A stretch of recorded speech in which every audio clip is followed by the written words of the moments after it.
Okay, I'm going to read some of the book, How to Be a Bad Bitch.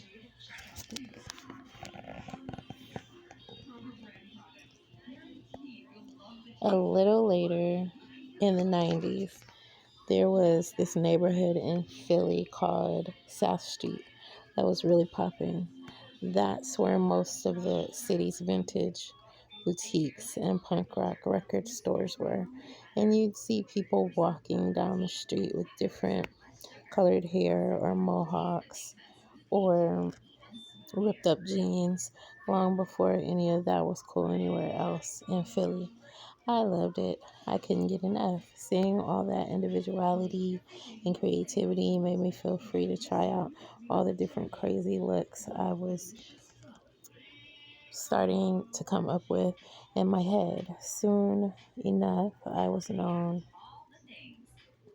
as one of the South Street kids because, at least by the hip hop standards of my neighborhood, everyone on South Street was weird and I was weird too. I did have one friend, Donna, who was also into experimenting with fashion, and she gave me all her cool hand-me-down clothes. So she also took me to the best thrift stores in Philly. I grew up poor, so I always went to secondhand stores and tried to find the best gems I could. I was relentless. I would pour over racks and racks of clothes until I uncovered a piece that was just what I'd been looking for. Not a particular look I thought I'd wanted, but a special piece. Nonetheless, I found inspiration in the fabric or cut or pattern, anything that made me stand out.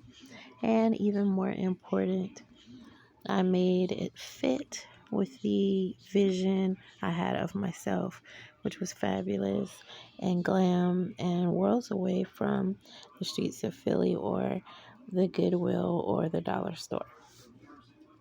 Even though I never could have told you what I was looking for ahead of time, I always knew it when I saw it. My favorite thrift store find from back then was a yellow dress with black polka dots.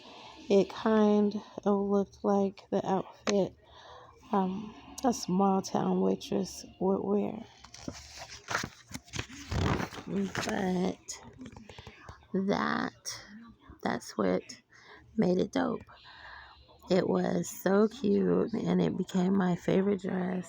I wore it all the time. That was the best piece I ever found at a secondhand store for sure. Well, I found something at a secondhand store. It was a fur that I bought for someone else and it had lice. Oh, I think it was around horses or something. I don't know. Something about where it came from or something. But anyway, that's the last time I bought a fur from a thrift store.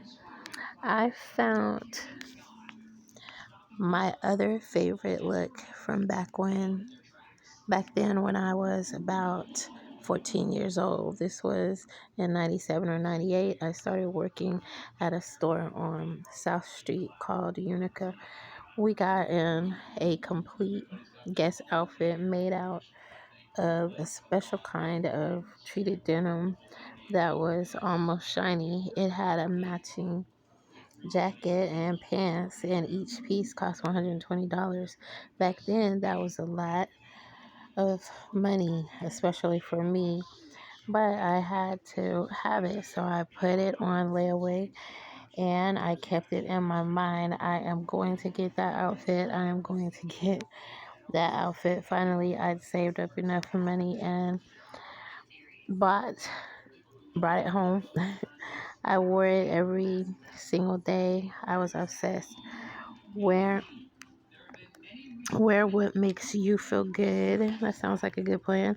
And never be afraid to express yourself through your style, even if it varies from day to day. I was never just the sexy girl, although I definitely liked to dress that way Sometimes I also rocked menswear and was comfortable dressing underground adronously. Hope you enjoyed the reading.